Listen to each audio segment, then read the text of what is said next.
काहीतरी काहीतरी वैशिष्ट्य सांगितलेली आहेत. पण सगळ्यात जास्त लेख जर मला कुणाचा आवडला असेल तर तो पी.आर. जाधवांचा. पी.आर. जाधव जे इथं बोलले ते बोलले नाही चांगलं, त्यांचं भाषण नाही चांगलं झालं, पण त्यांचा या गौरव ग्रंथामधला जो लेख आहे तो लेख सगळ्यात उत्कृष्ट लेख आहे.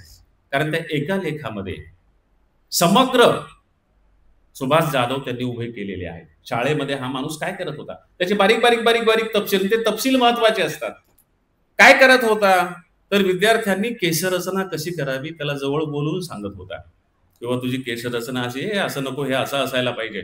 त्यांच्या केशरचनेपासून ते यांच्या शाळेला जे चढायचे 4 जिने आहेत त्या जिन्यावर कसं चढावं कसं उतरावं ह्याच्या सुद्धा सूचना त्यांनी ते लिहिलेलं आहे.